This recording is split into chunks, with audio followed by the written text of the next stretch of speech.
Eu quero convidá-los para abrirem as suas Bíblias no na Epístola de Paulo aos Efésios.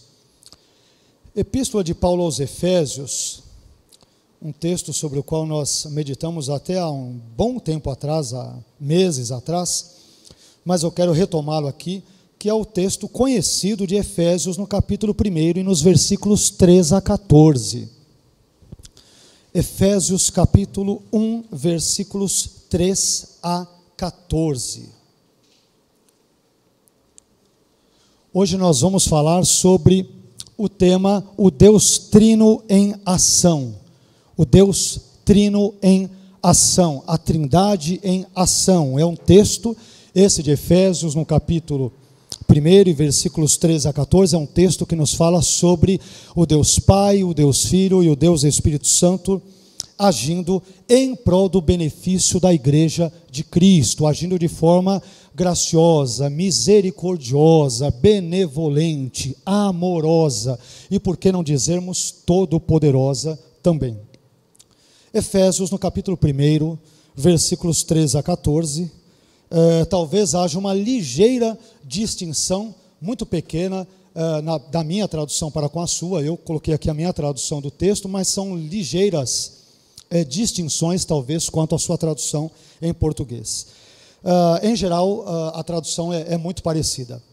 Diz assim o texto bíblico: Bendito Deus e Pai de nosso Senhor Jesus Cristo, o qual nos abençoou com toda a bênção espiritual nos lugares celestiais em Cristo, assim como nos escolheu nele antes da fundação do mundo, para sermos santos e irrepreensíveis na presença dele em amor, tendo-nos predestinado para filhos de adoção, por meio de Jesus Cristo, para ele mesmo, segundo o bom prazer da sua vontade, para louvor da glória da sua graça, pela qual nos concedeu favor no amado, no qual temos a redenção, por meio do seu sangue, e o perdão das transgressões, segundo a riqueza da sua graça, a qual ele fez transbordar sobre nós em toda a sabedoria e entendimento, dando-nos a conhecer o mistério da sua vontade, segundo o seu bom prazer que propusera em si mesmo, para a dispensação da plenitude dos tempos,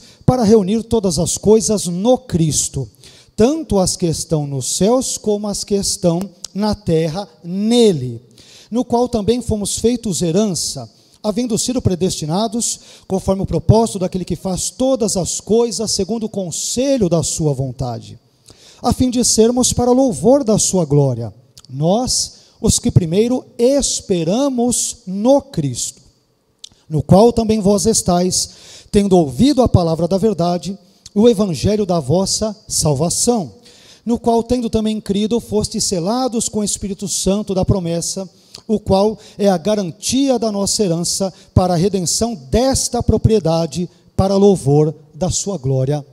Amém. Amém? Vamos orar ao nosso Deus e vamos, portanto, agradecê-lo por esse texto e vamos pedir que ele, bondosamente, fale, como temos dito, a cada encontro ao nosso coração, ao nosso intelecto, ao nosso ser, a tudo aquilo que nós temos e somos. Tudo que nós temos e somos pertence a Deus. Então vamos lhe pedir que ele fale bondosamente, graciosamente ao nosso ser nesta manhã. Amém? Pai, nós queremos exaltar, engrandecer, louvar o teu santo, eterno, bendito e justo nome. Queremos agradecê-lo pela oportunidade que temos de nos reunirmos a cada manhã, mesmo em meio a uma pandemia, neste lugar que o Senhor preparou para que nós aqui estivéssemos, tendo comunhão com os nossos irmãos, tendo comunhão com o Senhor, aprendendo da sua palavra, adorando ao seu santo, eterno e bendito nome, como o fizemos agora, e também continuaremos a fazê-lo por meio da reflexão que faremos, da meditação que traremos acerca da sua palavra. Abençoe a nossa vida, nos dê graça para transmitir esta mensagem, dê graça à sua igreja para ouvi-la, absorvê-la, entendê-la e praticá-la, e que em toda esta interação o seu nome seja sempre, sempre, sempre glorificado. Obrigado. Nós louvamos e engrandecemos o seu nome, em nome do teu Filho Jesus. Amém. Amém, meus irmãos? Por favor, podem tomar os seus lugares aí. Antes de nós entrarmos na mensagem em si, como nós já temos feito em outros cultos, nós vamos apresentar uma pequeníssima introdução quanto à Epístola aos Efésios, a fim de inteirarmos os irmãos quanto ao contexto mais amplo desta passagem. Fizemos isto em outras mensagens sobre Mateus, sobre Lucas, né? A parábola do filho pródigo, em Atos, quando pregamos uma série de exposições ali em Abacuque, e vez por outra nós buscamos contextualizar um pouco mais estas epístolas, esses livros bíblicos, dentro do assunto sobre o qual nós discorreremos. Então, em termos de gênero literário, os estudiosos eles têm sugerido que o estilo de Efésios ele pode se encaixar em vários tipos de documentos. Nós selecionamos aqui pelo menos 3 deles para termos uma ideia geral do que os eruditos da Epístola de Efésios têm pensado acerca desse texto. Alguns estudiosos têm entendido que Efésios se trata, na verdade, de um sermão, de uma homilia, que, portanto, Paulo teria ali elaborado, e o qual, sermão este que teria sido distribuído a diversas igrejas ali no contexto da Ásia Menor do primeiro século da nossa era. Outros estudiosos têm entendido que Efésios é um tratado antignóstico, que buscou combater o gnosticismo emergente do contexto também do primeiro século da nossa era, porque ele trabalha muito com conceitos de luz e trevas, e muitos entenderão que esta seria uma espécie de indireta, digamos, para com os ensinos gnósticos ou até mesmo essênios. Dependendo dos estudiosos, vocês verão até uma característica essênia, que estes estudiosos veem na Epístola aos Efésios. Não é que essa característica necessariamente esteja presente nela. E aí, nós também temos outros estudiosos pensando que Efésios seja em si uma carta ou uma epístola. E nós concordamos com esta última opinião, com esta última perspectiva, especialmente devido à introdução de Efésios, no capítulo 1, versículos 1 e 2, cuja saudação inicial do apóstolo Paulo traz as características, os traços, os elementos típicos de uma carta ou epístola, de uma comunicação no contexto do primeiro século da nossa era. Então essa é a nossa compreensão em geral de Efésios. No que diz respeito à autoria, desde o primeiro século até o século XIX, um pouco depois ali do contexto iluminista na Europa, a autoria paulina de Efésios, ela em geral nunca foi questionada pelos estudiosos, pelos eruditos. Aliás, nós tivemos dentro desse contexto todo um dos pais da igreja, chamado Teodoro de Mopsuestia, que ele apenas ficou surpreso, e eu faço coro com ele, eu também fico surpreso com isso, com o fato de a Epístola aos Efésios omitir que o seu autor, que nós entendemos ser Paulo, tivesse um conhecimento pessoal de Éfeso, uma vez que Paulo morou 3 anos em Éfeso, conforme o testemunho de Atos no capítulo 20 e versículos 17 a 31. Então Paulo viveu em Éfeso, uma região que hoje corresponde à Turquia. Ele morou ali, ele residiu, mas nós notamos em Efésios um tom que parece-nos um tanto quanto impessoal. Isso chamou a atenção de Teodoro de Mopsuestia, já nos primeiros séculos da igreja, e eu confesso que é uma coisa que me deixa também intrigado, porque Paulo, que mora 3 anos numa cidade, evangeliza as pessoas, as ensina, ele parece às vezes se dirigir a esses cristãos com um tom um tanto quanto impessoal, como se não fosse tão próximo deles. E você vê essa proximidade, por exemplo, em Atos, no capítulo 20, nos versículos 17 a 31. Então, de fato, esse tom de Efésios, ele é um tanto quanto curioso, né? Mas, somente a partir do século XIX, é que a autoria de Efésios passou a ser questionada por alguns eruditos. Em geral, ao longo da história da igreja, os estudiosos quase que unanimemente têm entendido que Efésios é uma epístola da lavra, da autoria do apóstolo Paulo.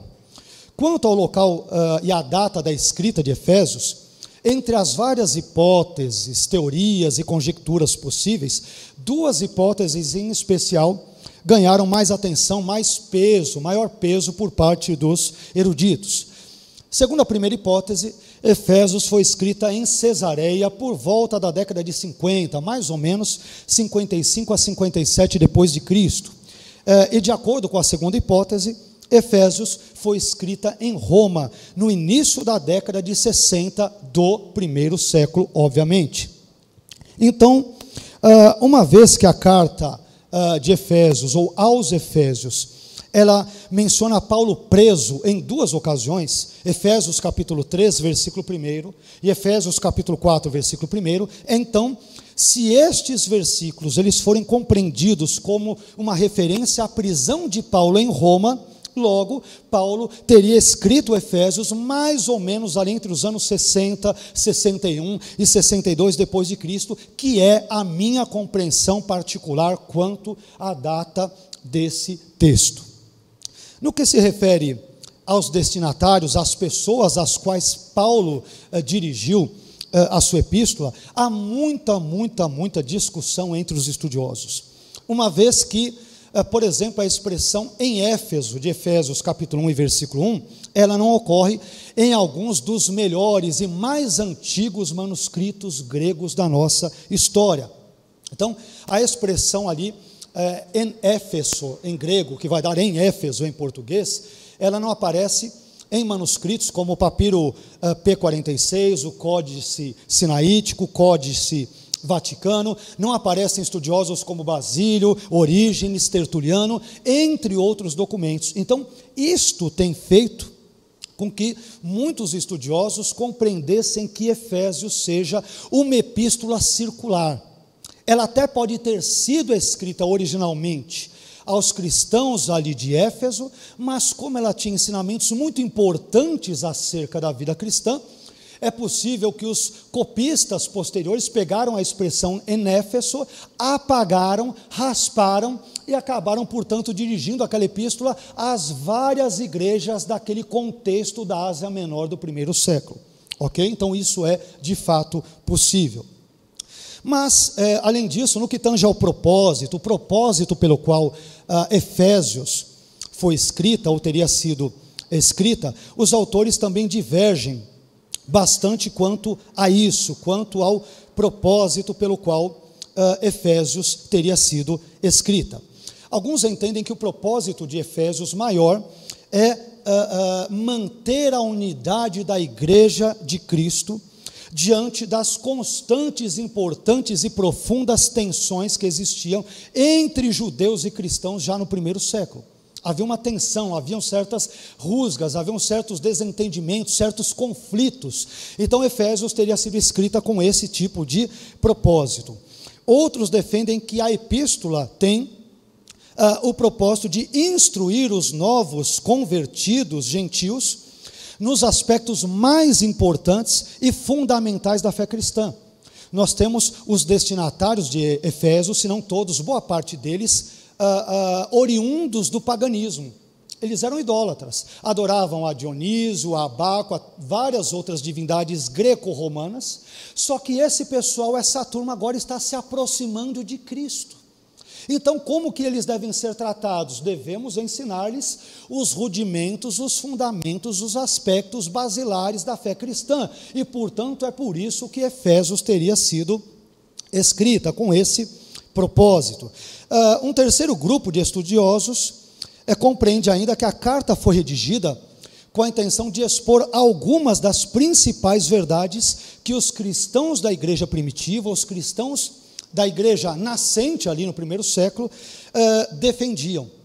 Mas, seja como for, a carta aos Efésios, ela parece ter sido escrita, meus irmãos, com esse propósito de apresentar uma descrição geral das principais crenças e práticas defendidas pelos cristãos do contexto do primeiro século da nossa era. Portanto, é uma carta que, apesar de ter um forte tom doutrinário, ela também tem uma característica profundamente prática, eminentemente pastoral, que diz respeito à vida cristã cotidiana.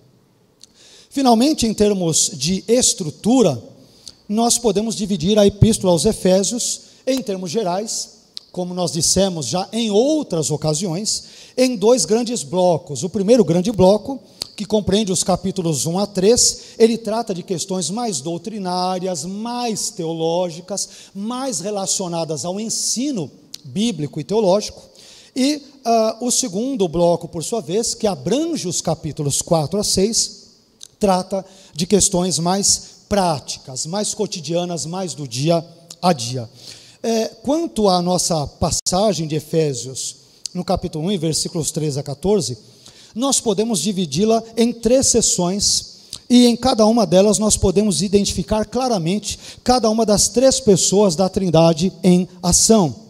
Aliás, a presença da Trindade em Efésios, no capítulo 1, versículos 13 a 14, ela foi percebida por diversos estudiosos ao longo da história.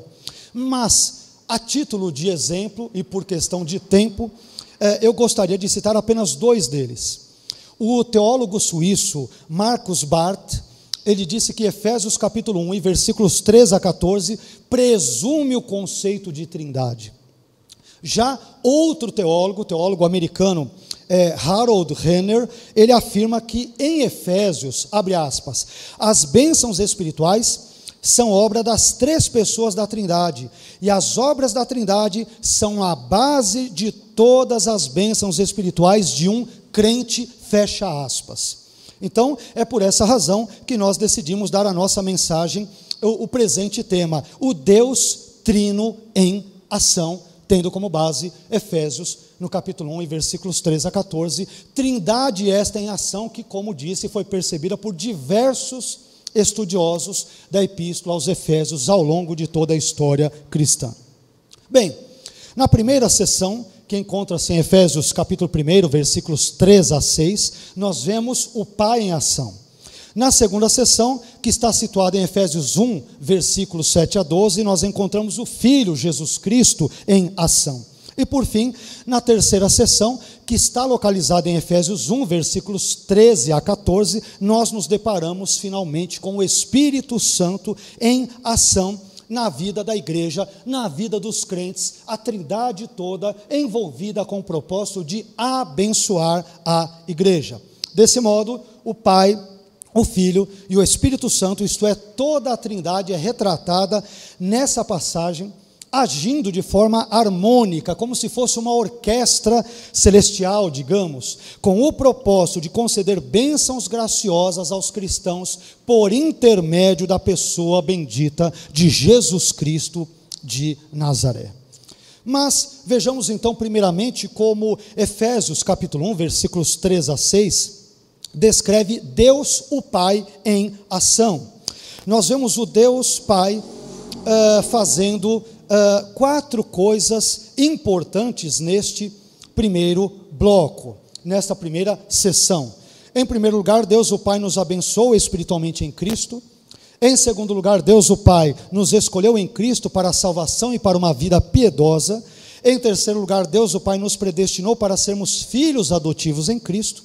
E por fim, em quarto lugar, Deus o Pai nos foi favorável em Cristo. Então, nós vamos ver com um pouco mais de detalhes cada um desses 4 pontos ou elementos. Primeiro, Deus o Pai nos abençoou espiritualmente em Cristo. Efésios capítulo 1, versículo 3. Bendito Deus e Pai de nosso Senhor Jesus Cristo, o qual nos abençoou com toda a bênção espiritual nos lugares celestiais em Cristo. Aqui esse adjetivo grego, o que nós traduzimos como bendito em português, corresponde ao adjetivo grego eulogetos. Ele corresponde ao hebraico baruch, que também significa bendito ou abençoado, e que é a maneira judaica típica de introduzir uma berachá, isto é, uma bênção judaica, quando um judeu profere uma determinada bênção. Isso ocorre no dia de Yom Kippur, o dia do perdão, isso ocorre no Shabá, isso ocorre em contextos de celebração matrimonial, isso ocorre em contextos fúnebres, isso ocorre em vários aspectos, momentos e setores da vida particular de um judeu. Ele pronuncia uma brachá, uma bênção, onde ele diz: bendito és tu, Senhor Deus do universo, que fizeste isso, isso e aquilo. E é exatamente isso que nós percebemos nesse texto, nesse versículo 3 de Efésios 1. Paulo, porém, ele traz uma inovação aqui, ele dá uma cristianização nessa berahá. Ele acaba tornando-a ou conferindo-lhe um ar mais cristão, porque ele diz: bendito Deus e Pai, até aí é muito judaico, mas ele continua: de nosso Senhor Jesus Cristo. Então ele dá uma cristianizada nessa berahá, nessa bênção judaica. Ora, mas por que afinal de contas Deus é bendito? Por quê? Porque Ele nos abençoou com todo tipo de bênção espiritual em Cristo. Mas que bênçãos são estas? Bem, essas bênçãos são citadas na sequência do texto. Deus nos abençoou, primeiro, nos escolhendo em Cristo antes da fundação do mundo para sermos santos e irrepreensíveis, versículo 4.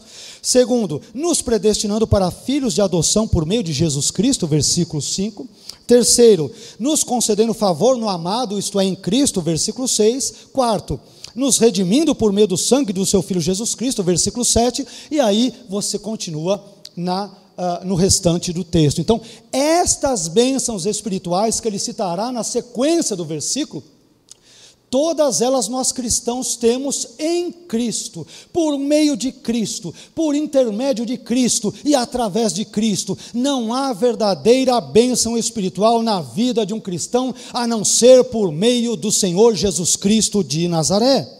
É isso que nós aprendemos aqui. Em resumo, todas as bênçãos espirituais listadas em Efésios, como acabamos de dizer, e que Deus nos deu, Ele as deu em Cristo. Meus irmãos, a verdadeira origem das nossas bênçãos espirituais não se encontra em nós mesmos, em nossa teologia, em nossas campanhas evangelicais ou em nossa capacidade intelectual. Em vez disso, todas essas bênçãos nos foram dadas graciosamente, soberanamente, poderosamente por Deus em Cristo. Isto significa dizer que sem Cristo não há nenhum tipo de bênção espiritual. Sem Cristo não há fé, sem Cristo não há arrependimento, sem Cristo não há comunhão com Deus, sem Cristo não há salvação e sem Cristo não há, portanto, nenhum tipo de bênção para a minha e para a sua vida. Somos total e absolutamente dependentes do Senhor Jesus Cristo para tudo e para todas as coisas. E esta é uma ênfase que nós encontramos em Efésios. Em segundo lugar, Deus o Pai nos escolheu em Cristo para a salvação e, muito importante, para uma vida piedosa. Tem cristãos que pensam que foram escolhidos só para a salvação, né? Fui salvo, sou abençoado, importante que eu vou morar na eternidade com Cristo, e a vida do dia a dia a gente vai levando daquele jeito, sabe como que é, né? A gente vai mais ou menos levando aí uma vida cristã meia boca, com perdão pela expressão. Mas vejamos aqui o que diz o versículo 4, Efésios 1:4. Assim como nos escolheu nele, isto é, em Cristo, antes da fundação do mundo, para sermos santos e irrepreensíveis na presença dele em amor. Esse versículo, meus irmãos, ele nos ensina sobre a escolha de Deus, sobre a eleição de Deus de pessoas para os seus planos. Deus escolhe pessoas para os seus planos. Se você duvida disso, é só você olhar para o seu lado, né? Deus escolhe pessoas para os seus planos. Escolhe pessoas. Graciosamente escolheu a mim e a você. Graciosamente. Não merecemos essa escolha. Nunca merecemos. Jamais a mereceremos. Que fique muito claro isso. Mas esse versículo nos ensina sobre a escolha de Deus de pessoas para os seus planos. E nós podemos definir aqui escolha ou eleição, para usarmos uma expressão mais bíblica, eleição, como a ideia de que Deus escolhe um povo ou indivíduos para pertencerem a Ele de uma forma única, de uma forma particular ou peculiar. De maneira mais ampla, no entanto, nós podemos dizer que no Antigo e Novo Testamentos, o termo eleição, ele é empregado para se referir à escolha divina de homens, individualmente ou corporativamente, ou para a salvação e para a vida eterna, ou para um ofício ou obra especial. Mas, no presente versículo que nós estamos estudando, a eleição parece ter relação tanto com a salvação quanto com a vida cristã piedosa. As duas coisas. Não é só ser salvo e a vida cristã acabou ali. Há uma continuidade, aliás, que vai demonstrar a salvação, que é a vida cristã piedosa contínua. De qualquer modo, meus irmãos, esse versículo nos ensina pelo menos 4 verdades sobre a escolha de Deus de pessoas para os seus planos. Primeira verdade: Deus é quem escolhe para a salvação, é Ele quem nos escolhe. O versículo diz: assim como nos escolheu. Desse modo, a nós compete-nos apenas receber pela fé o dom gracioso da salvação em Cristo. Deus nos deu a salvação em Cristo, compete-nos apenas aceitá-la, recebê-la, não resistir à graça que nos traz consigo a salvação. Compete-nos apenas dizer sim, eu quero isso para a minha vida, e eu só posso dizer sim se a graça de Deus operar antes no meu coração, no meu intelecto, nas minhas volições, nas minhas emoções, em todas as áreas da minha vida e da sua vida. Mas somos nós que devemos dizer sim à operação de Deus, a escolha de Deus. Segunda verdade: Deus nos escolheu em Cristo. O versículo diz: nele. Deus não nos escolheu por nossos méritos, por nossa sabedoria, por nossa cultura, por nosso intelecto ou por nossas finanças, como o pastor Rodrigo já enfatizou no início aqui do culto, lendo o trecho do Sermão do Monte, lá em Mateus no capítulo 5. Deus nos escolheu por Cristo e em Cristo e para a glória de Cristo. Portanto, o mérito é todo dele e não nosso. O mérito é do doador da salvação e jamais dos receptores da salvação. A glória não é nossa por recebermos a Cristo como Senhor e Salvador. A glória é de Deus por nos ter enviado Cristo, um remédio para os nossos pecados e a salvação definitiva para os meus e para os teus pecados. Terceira verdade: Deus nos escolheu na eternidade. O texto diz que Ele nos escolheu antes da fundação do mundo. Não havia nem mundo criado, não havia universo criado, não havia anjos e homens criados, não havia estrelas, galáxias, planetas ou nada do gênero criado, nenhuma molécula criada, nenhuma partícula criada, e Ele nos escolhera. Meus irmãos, Romanos 8, versículos 29 e 30, que é um texto razoavelmente paralelo a este de Efésios, quanto a este tema, ele diz o seguinte: porque os que dantes conheceu, também os predestinou para serem conformes à imagem do seu Filho, a fim de que ele seja o primogênito entre muitos irmãos. E aos que predestinou, a esses também chamou, e aos que chamou, a esses também justificou, e aos que justificou, a esses também glorificou. Vamos apresentar aqui um brevíssimo resumo do que nós entendemos ser o significado desses versículos de Romanos, porque eles têm relação total com Efésios, o capítulo 1 e os trechos que nós estamos lendo. Primeiro, na eternidade passada, muitas pessoas foram pré-conhecidas por Deus como crentes em Jesus. Segundo, ainda na eternidade passada, estas mesmas pessoas pré-conhecidas por Deus como crentes em Jesus, em razão do pré-conhecimento divino de sua fé, da fé dessas pessoas, elas foram predestinadas a serem semelhantes à imagem deste mesmo Jesus, em quem Deus sabe que elas crerão. Crerão a partir da perspectiva de Deus da eternidade. Terceiro, no tempo e no espaço, agora não mais na eternidade, agora na história, na cronologia, no tempo e no espaço, tais pessoas são chamadas para a salvação. Ou seja, são chamadas duplamente. Primeiro, são chamadas externamente pelo Evangelho, e segundo, são chamadas internamente pelo Espírito Santo.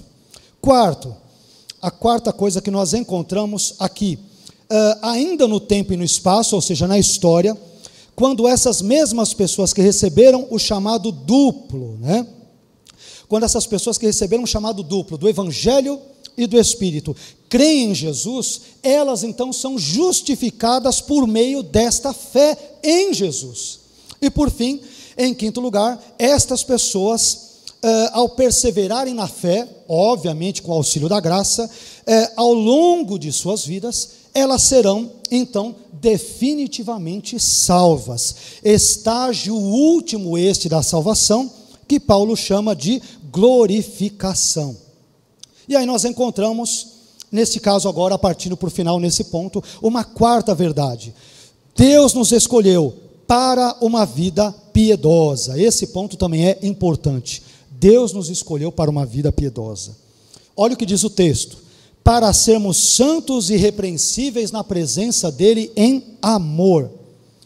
Aqui, meus irmãos, a palavra traduzida como irrepreensíveis, ela vem do grego amomos, que significa sem mancha, imaculado, sem culpa, sem defeito.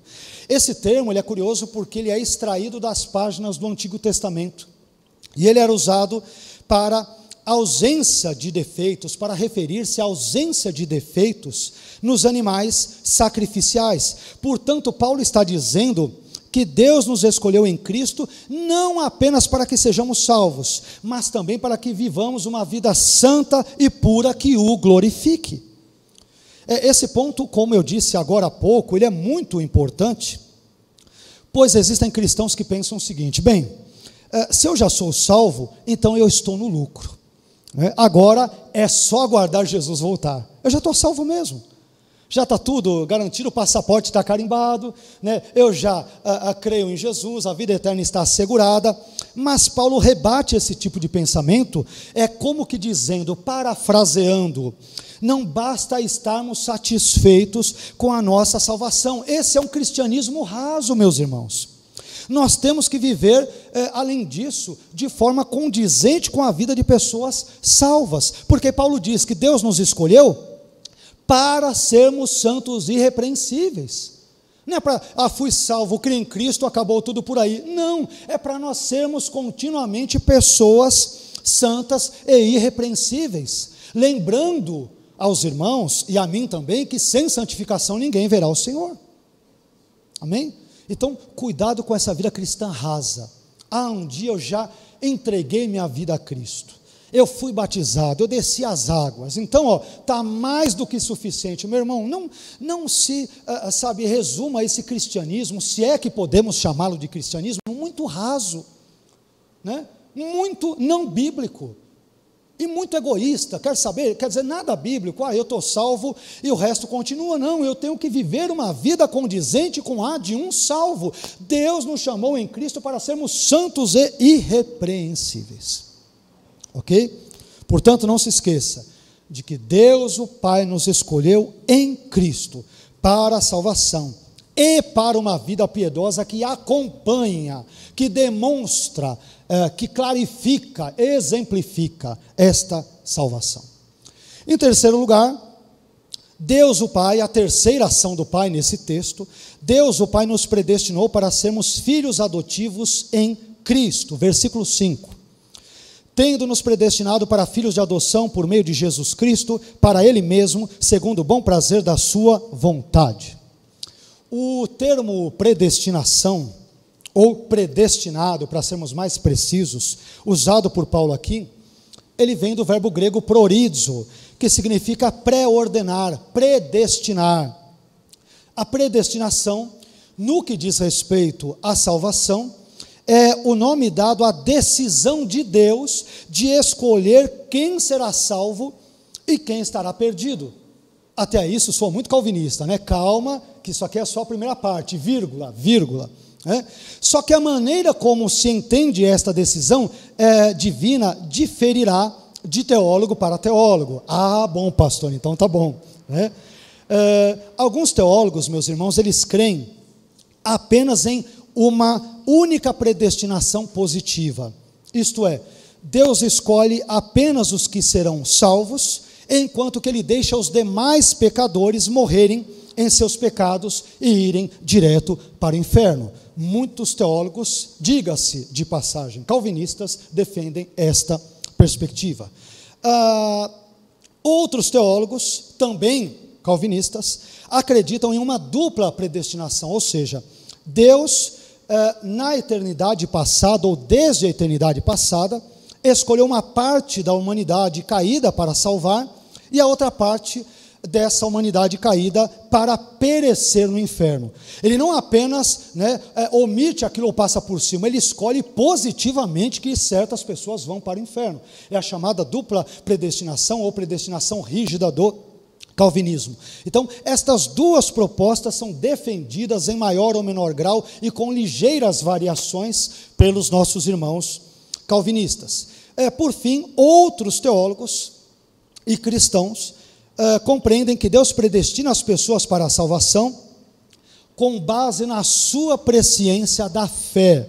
Isto é, Deus, desde a eternidade passada, previu as pessoas que creriam em Cristo por meio da graça e que permaneceriam crendo em Cristo através dessa mesma graça até o final das suas vidas. E, portanto, com base nesse tipo de conhecimento divino, ele as escolheu para a salvação. Nós, nessa igreja, defendemos tal tipo de pensamento, pois entendemos que textos bíblicos, como os já citados ali, Romanos 8, versículos 29 e 30, e 1 Pedro 1, 2, de fato apoiam esse tipo de perspectiva, referendam tal tipo de perspectiva.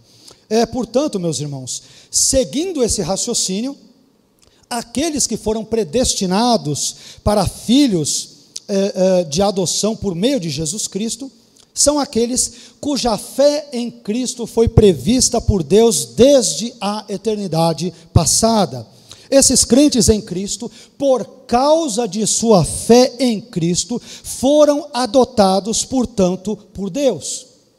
E o termo adoção é um termo oriundo da soteriologia, ou do estudo da salvação, que significa, em outras palavras, adoção, em termos bem gerais e práticos, significa, em outras palavras, que Deus recebeu o pecador outrora extraviado, mas agora arrependido, para a sua comunhão com Ele, e lhe concedeu todos os benefícios e privilégios de um verdadeiro filho. Foi o que Deus fez comigo e com você em Cristo, por meio de Cristo, para a glória de Cristo e através de Cristo.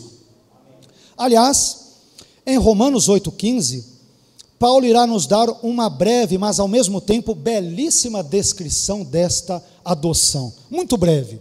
Eu poderia até continuar no versículo 16, mas irei usar esse versículo em outro contexto.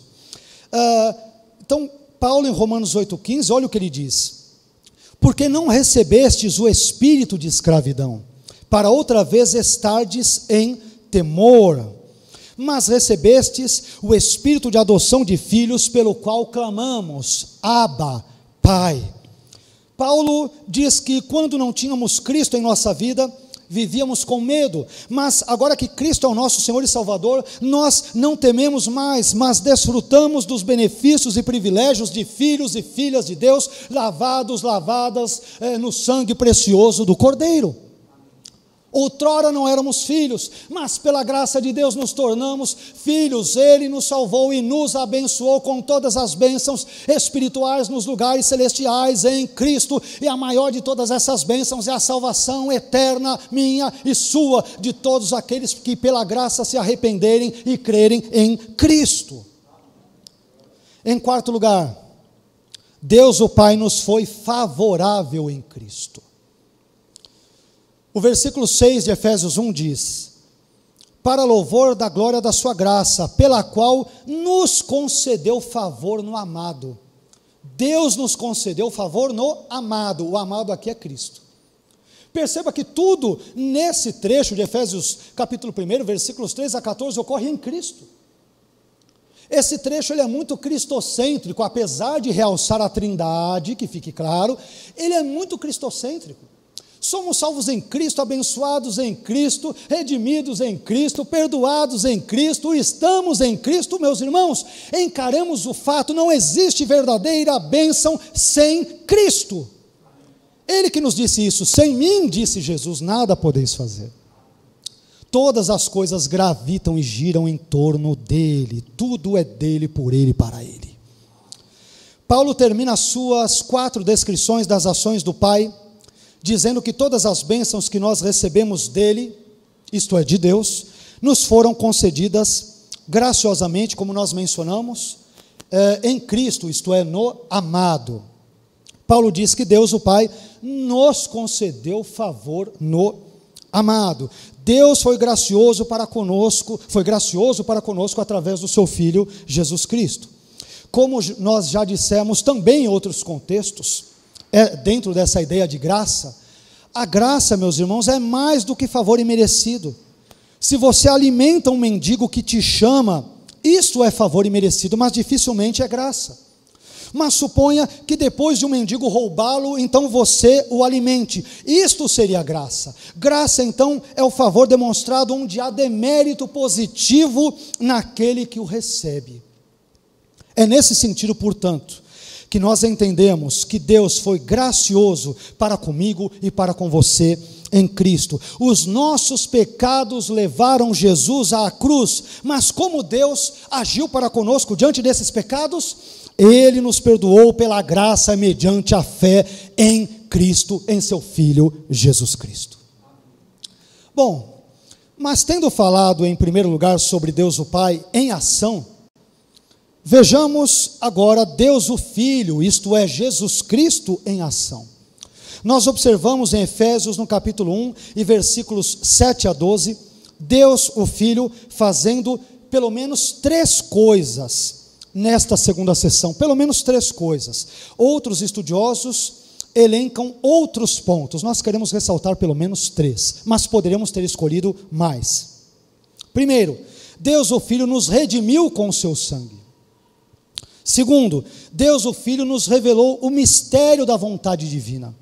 E terceiro, Deus o Filho nos tornou sua herança. Nós que não éramos sua herança, nos tornamos pela graça sua herança. Vamos dar uma olhadinha mais de perto nesses 3 pontos. Primeiro, Deus o Filho nos redimiu com o seu sangue. Onde eu encontro isso, pastor? Efésios capítulo 1, versículo 7. No qual, isto é, no amado do versículo 6, do final do versículo 6, no qual temos a redenção. Por meio do quê? Por meio do seu sangue. O perdão das transgressões segundo a riqueza da sua graça. Aqui, meus irmãos, a palavra traduzida como redenção, ela vem do grego apolítrosis, que refere-se ao ato de comprar alguém e deixá-lo livre através do pagamento de um preço. Você compra alguém não para mantê-lo cativo, você o compra para deixá-lo livre. Olha que coisa interessante. Então, foi exatamente isso que Jesus fez por nós. Ele nos comprou com o preço do seu precioso sangue. Amém? Aliás, é isso exatamente que 1 Pedro, no capítulo 1, versículos 18 e 19, nos ensina. Vejam o que diz 1 Pedro, capítulo 1, versículos 18 e 19, texto que deveria estar grifado, emoldurado na nossa Bíblia. Sabendo que não foi com coisas corruptíveis como prata ou ouro que fostes resgatados da vossa vã maneira de viver, que por tradição recebestes dos vossos pais, mas com precioso sangue de Cristo, como de um cordeiro imaculado e incontaminado. Nós não fomos resgatados com prata ou ouro, mas com o sangue precioso de Jesus. Existe um estudioso, um teólogo, no contexto Idade Média dentro, chamado Anselmo de Cantuária, que ao explicar o que Cristo fez por nós na cruz, ele retratou Deus como um rei soberano, cuja dignidade foi afrontada pelo pecado, e cujo reino também foi prejudicado por esse mesmo mal, isto é, pelo pecado. Anselmo, ele ainda argumentou nos seus textos, um dos textos dele, porque Deus se fez homem, é a esse texto que eu estou me referindo. Então, Anselmo argumenta nesse texto que, por um lado, um insulto sofrido por Deus foi tão grande que somente o próprio Deus poderia se autossatisfazer, e que, por outro lado, o fato de tal insulto ter sido cometido por homens requeria que um homem também fornecesse essa satisfação. Portanto, Anselmo, ele concluiu que somente alguém que fosse ao mesmo tempo Deus e homem poderia cumprir tais exigências, e foi exatamente isso o que Jesus Cristo, o Deus homem, fez na cruz por mim e por você. Ele nos comprou com seu sangue. Em segundo lugar, a segunda ação do Filho nesse texto. Deus, o Filho, nos revelou o mistério da vontade divina. Leiamos isso nos versículos 8 a 10, um trecho um pouco maior, Efésios 1, 8 a 10. A qual, referindo-se à graça do versículo 7, o versículo anterior, Ele, Jesus, fez transbordar sobre nós, Ele transbordou a sua graça sobre nós. Como? Em toda sabedoria e entendimento. Sabedoria e entendimento do quê? Dos mistérios da vontade de Deus, que nós vamos ler em seguida. Versículo 9. Dando-nos a conhecer o mistério da sua vontade, isto é, da vontade do Pai, segundo o seu bom prazer que propuser em si mesmo, para a dispensação da plenitude dos tempos, para reunir todas as coisas no Cristo, tanto as que estão nos céus como as que estão na terra, nele. Esse trecho, meus irmãos, de Efésios, que é um tanto quanto difícil de ser compreendido, ele tem sido usado pelos adeptos do universalismo. O universalismo é a crença de que no final da história não vai haver inferno coisa nenhuma. Todos os homens e anjos caídos, demônios, serão salvos. O sujeito viveu a vida dele inteira como ímpio, como um ateu, né? Aliás, nós temos que tomar cuidado, porque nós vivemos numa época, né, onde pessoas que não tiveram nunca nenhum tipo de relacionamento com Cristo estão sendo promovidas com tamanha facilidade a um contexto celestial, ou tendo caráter de salvas, que é preocupante. Eu não estou dizendo aqui que eu tenho parâmetro para dizer quem foi salvo ou não, né? Eu sondo o coração das pessoas nos seus últimos momentos, não estou dizendo nada disso, né? Mas o universalismo, ele vai ensinar o seguinte: no final da história, Deus, ele é tão bondoso que ele não vai mandar ninguém para o inferno.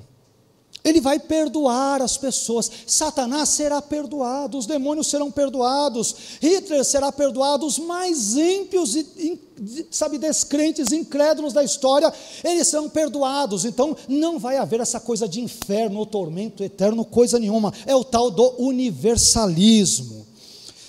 Só que essa ideia, meus irmãos, do universalismo, ela não é ensinada em nenhum canto, em nenhuma parte, em nenhum capítulo, em nenhum versículo das Escrituras. Muito pelo contrário, a Bíblia ensina claramente, de forma muito categórica, a existência de um lugar de tormento futuro e eterno, tanto para os homens ímpios como também para os anjos caídos, isto é, para os demônios. Sendo assim, o universalismo, ele não é um ensino bíblico e, portanto, ele deve ser rejeitado com veemência por cada um de nós cristãos. Bem, mas se esses versículos de Efésios, eles não ensinam universalismo, o que então, afinal de contas, eles ensinam? Eu tenho a impressão de que a expressão reunir todas as coisas no Cristo, tanto as que estão nos céus como as que estão na terra, nele, em Efésios 1:10, ela diz respeito à criação dos novos céus e da nova terra, nos quais os efeitos deletérios e nocivos do pecado, eles não terão mais vez na criação, visto que toda a criação, toda esta nova criação, criação futura, ela convergirá para Cristo, que por sua vez reinará soberanamente e completamente sobre ela. Hoje, devido ao pecado, nós encontramos uma desordem e uma desagregação, uma desagregação, melhor dizendo, no universo. Porém, escatologicamente, futuramente, todas as coisas serão unificadas, consertadas, reorganizadas e redimidas em Cristo. O caos dará lugar à ordem, a desorganização dará lugar à organização, e o pecado dará lugar à salvação em Cristo e por intermédio da fé em Cristo. Por fim, em terceiro lugar, Deus, o Filho, nos tornou sua herança. Versículos 11 e 12. No qual também fomos feitos herança, havendo sido predestinados, conforme o propósito daquele que faz todas as coisas segundo o conselho da sua vontade, a fim de sermos, para louvor da sua glória, nós os que primeiro esperamos em Cristo, ou o texto grego diz, no Cristo. Não é em Cristo como se eventualmente existissem outros, é o Cristo, com artigo definido. Bem, Quando Paulo diz, meus irmãos, que nós fomos feitos herança, ele está usando aqui uma linguagem típica do Antigo Testamento, quando se diz nessa parte das Escrituras que Israel é a porção ou a herança de Deus. A gente vê isso em trechos de Deuteronômio, de Zacarias, em vários outros trechos bíblicos veterotestamentários. Então, quando Paulo diz que fomos feitos herança, ele quer dizer, em primeiro lugar, entendo eu, nós judeus fomos feitos herança. Paulo está se referindo ao contexto veterotestamentário, no qual Deus escolheu os judeus para serem o seu povo particular. Só que na continuação do texto, seguindo esse mesmo raciocínio, Paulo diz que os judeus foram predestinados por Deus para serem a sua herança, conforme o propósito daquele que faz todas as coisas, segundo o conselho da sua vontade. Em outras palavras, foi Deus quem quis soberanamente escolher Israel como seu povo peculiar no contexto da antiga aliança. É uma obra de Deus, é uma escolha, uma eleição de Deus. Só que aqui é que tem alguns detalhes curiosos que eu quero compartilhá-los com vocês. Algumas pessoas pegam essa fala de Paulo, de Efésios 1:12, isto é, aquele que faz todas as coisas segundo o conselho da sua vontade, e a interpretam de forma descontextualizada em termos de unicausalidade divina. Ou seja, essas pessoas pensam que essa passagem esteja ensinando que Deus determina meticulosamente todas as coisas que acontecem no mundo. Mas não é nada disso que o texto bíblico está dizendo aqui. O termo grego panta, todas as coisas, ele diz respeito aqui, nesse contexto, ao mistério de sua vontade, de Efésios capítulo 1, versículo 9, que diz respeito, por sua vez, à união entre judeus e gentios, formando um só corpo, a igreja, conforme Efésios capítulo 3, versículo 6, que é a continuidade desse texto. Sendo assim, dizer que Deus faz todas as coisas segundo o conselho da sua vontade, significa que ele faz o que quer que seja necessário para realizar esse propósito, ou seja, o ajuntamento de judeus e gentios sob uma cabeça ou um cabeça que é Jesus Cristo. Desse modo, meus irmãos, o termo panta todas as coisas de Efésios 1:11 não tem uma referência universal e unicausal. A Deus é aquele que faz todas as coisas, ele determina todas as coisas, nada disso. E nesse texto, todas as coisas, refere-se a ele fazer todas as coisas requeridas para unir judeus e gentios sob um cabeça e um mesmo corpo, a igreja de Cristo. Bom, tendo em vista, caminhando agora quase que para o final da nossa mensagem, tendo em vista tudo o que nós dissemos, e também tendo visto Deus o Pai e Deus o Filho em ação, vejamos agora em último lugar, o Deus Espírito, o Espírito Santo em ação.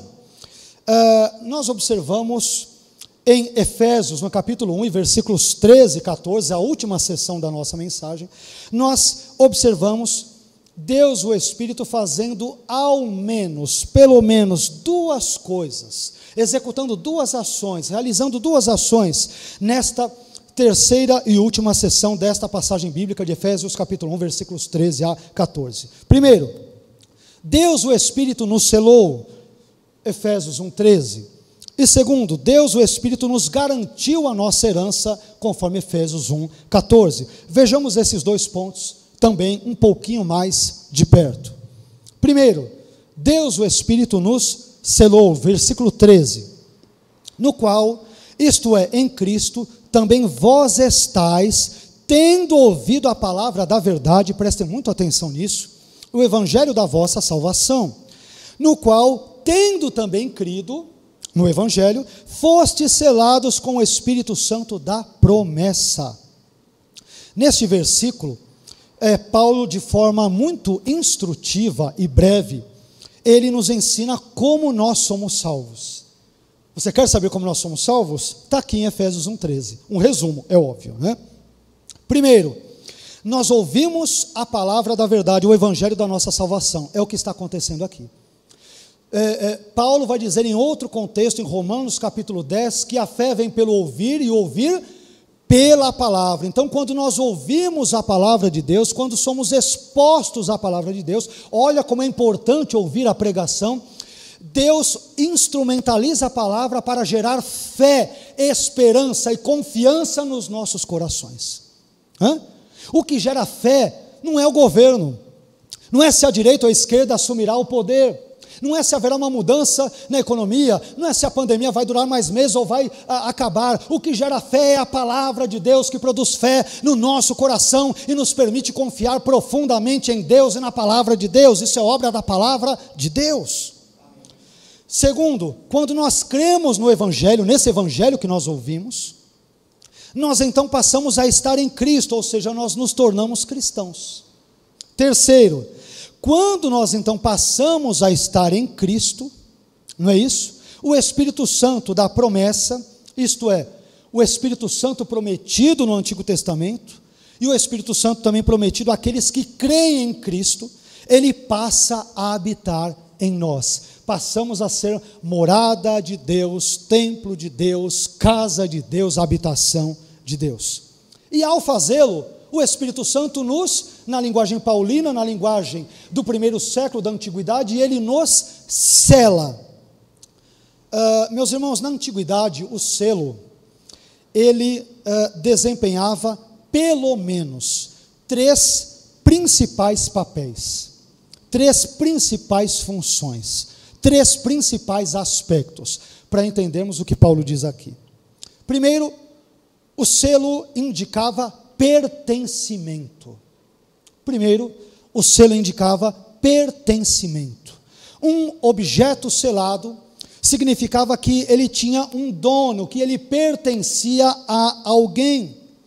E sendo assim, se nós somos selados pelo Espírito Santo, então isto significa que nós somos propriedades de Deus. Deus é o nosso dono e é o nosso Senhor. Nós não pertencemos a nós mesmos, nós pertencemos a Deus, somos propriedades dele. Ele é o nosso Senhor soberano que detém todos os direitos de posse sobre mim e sobre a sua vida. Em segundo lugar, o selo indicava autenticidade. O selo, só para nós contextualizarmos, bem grosso modo, ele era uma espécie de assinatura autenticada em cartório, ou uma espécie de firma reconhecida. O selo, ele distinguia o que era verdadeiro do que era falso.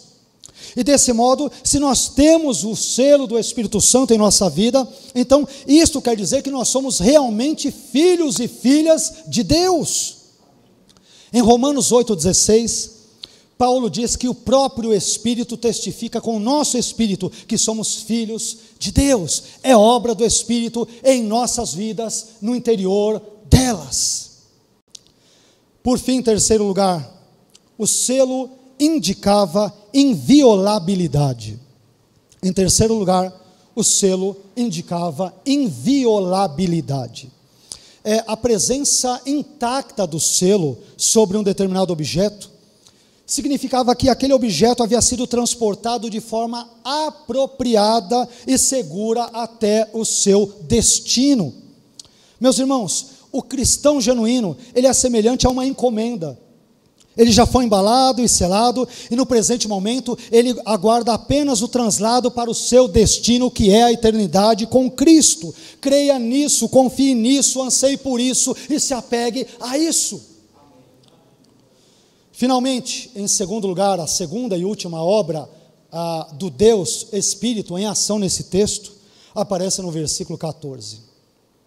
Versículo 14 diz: o qual, isto é, o Espírito Santo da promessa, citado no versículo anterior, o versículo 13, o qual é a garantia da nossa herança, para a redenção desta propriedade, para louvor da sua glória. Aqui, a palavra traduzida como garantia vem do grego arrabon. Arrabon significa basicamente sinal, penhor. Essa palavra arrabon, sinal, penhor, ela apontava para um depósito de entrada, uma primeira prestação, uma primeira parcela, ou poderíamos dizer um primeiro pagamento em uma determinada transação comercial, que funcionava como garantia de que o valor restante devido ele seria no devido tempo pago, seria efetuado. E meus irmãos, esse tipo de prática presente nos dias de Paulo, ele corresponde, mais uma vez, bem grosso modo, bem por cima, em nossos dias, ao sinal que nós damos em uma imobiliária, por exemplo, para podermos alugar uma casa. Quem já alugou uma casa, está pedindo ali as luvas, está pedindo ali um sinal para você assegurar ali a posse, pelo menos o contexto do aluguel, a locação de um imóvel. Então, equivale essa ideia da garantia a um sinal que nós damos em uma imobiliária para podermos alugar uma casa, um comércio, uma residência, ou ao sinal que nós damos em uma concessionária de veículos para comprarmos um automóvel. A diferença, entretanto, é óbvia, é que eu e você podemos dar um sinal de entrada, mas podemos eventualmente falhar no pagamento das demais parcelas. Isso acontece, especialmente em épocas de pandemia, não é isso? Mas com o Espírito Santo não acontece isso. Portanto, se pela graça e mediante a fé nós permanecermos firmes em Cristo, então o Espírito Santo, que é o nosso divino arrabon, a nossa garantia, o nosso sinal, ele certamente nos conduzirá ao nosso destino final, que é a eternidade com Cristo. Amém. Espero que Deus tenha abençoado a sua vida por meio dessa mensagem. E nesse ponto, nesse momento, eu gostaria de concluir a nossa reflexão desta manhã, dizendo que hoje nós meditamos numa passagem bíblica que nos mostrou o Deus Trino, Pai, Filho e Espírito Santo, em ação. Em primeiro lugar, nós vimos Deus, o Pai, em ação, primeiro, nos abençoando espiritualmente em Cristo, segundo, nos escolhendo em Cristo, terceiro, nos predestinando para sermos filhos adotivos em Cristo, e por fim, sendo-nos favorável em Cristo. Em segundo lugar, nós observamos Deus o Filho em ação, primeiro, nos redimindo com seu sangue, segundo, nos revelando o mistério da vontade divina, e terceiro, nos tornando sua herança. E por fim, em terceiro e último lugar, nós notamos Deus o Espírito em ação, primeiro, nos selando, e segundo, nos garantindo a nossa herança futura. E o meu desejo nesta manhã é que o Deus Trino, de Efésios 1, versículos 3 a 14, o Deus Pai, o Deus Filho e o Deus Espírito Santo, abençoe a minha e a sua vida, hoje e sempre, em nome de Jesus e em Jesus. Amém. Amém? Quero convidá-lo a ficar em pé. Quero orar com você e por você.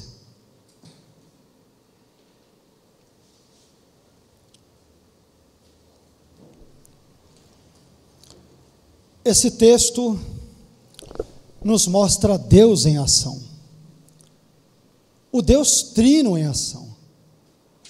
Eu aprendo nesse texto de Efésios que Deus não está inerte, Ele não está imóvel, Ele não está de braços cruzados, Ele está continuamente e também graciosamente, constantemente nos abençoando, abençoando a sua igreja, o seu povo. É o Deus de judeus e de gentios. E obviamente me refiro aqui aos judeus e gentios, crentes, convertidos pela graça e mediante a fé. Aprendemos que nós somos selados pelo Espírito Santo. Amém? O Espírito Santo habita em nós. Mas lemos também em outro trecho de uma outra epístola paulina, onde Paulo nos diz: e não entristeçais o Espírito Santo. Amém? Não é porque nós temos o selo do Espírito que nós devamos viver uma vida desleixada, uma vida cristã desleixada. Não se esqueçam que um dos propósitos de Deus nos ter escolhido em Cristo, e tudo que se passa na nossa vida cristã é em Cristo, é para que nós pudéssemos ser santos e irrepreensíveis. Meu irmão, não tenha uma visão rasa e reduzida da vida cristã. Ah, pastor, eu ouvi a pregação de domingo, fui para a igreja de manhã, revi uns irmãos, amanhã a vida continua tudo normal, e aí no meu trabalho eu tenho que fazer aquelas gambiarras, aqueles cambalachos, eu tenho que dar aquela de migué, né? Eu tenho que empurrar os negócios ali, a sujeira para debaixo do tapete. Meus irmãos, Deus não nos escolheu em Cristo só para sermos salvos, mas para vivermos como salvos. Ele diz, para termos uma vida santa e irrepreensível, ok? Cuidado com esse jeitinho, tá? Cuidado com o jeitinho. Eu não estou dizendo com isso que nós sejamos perfeitos, tá? A gente sabe disso. Eu sei quem eu sou diante de Deus, como eu dependo dele. Eu espero que você tenha essa consciência também nesta manhã, amém? Mas cuidado com uma vida cristã muito abstrata, muito intelectual, e que não se traduz na conduta diária. Curiosamente, essa tem sido a tônica das últimas pregações, né? Eu nem planejei isso não, né? nem me ative a esses detalhes, mas tem sido uma tônica. Eu tenho falado nisso nas últimas, salvo engano, nas 3 últimas mensagens, incluindo esta, né? Então cuidado com esse tipo de vida cristã ou pseudo-cristã que você possa viver. Deus nos escolheu em Cristo para sermos santos e irrepreensíveis. Isso fala de caráter, isso fala de ética, isso fala dos valores do reino de Deus, muitas vezes tão infelizmente em falta nos nossos dias. Mas que Deus abençoe a minha e a sua vida. Ele já fez isso em Cristo. Basta que nos apropriemos dessas verdades efesianas ou paulinas e busquemos viver de acordo com as mesmas. Amém? Feche os teus olhos, vamos agradecer a Deus. Senhor, eu quero mais uma vez bendizer o seu nome, eu quero exaltá-lo, porque todas as bênçãos espirituais que nós temos nos lugares celestiais se dão em Cristo. Não existe verdadeira bênção, Senhor, à parte de Cristo, excluindo-se Cristo. Esse texto profundamente trinitariano que nós lemos de Efésios capítulo 1, versículos 13 a 14, obrigado, Senhor, porque aprendemos que ele também é um texto profundamente cristocêntrico.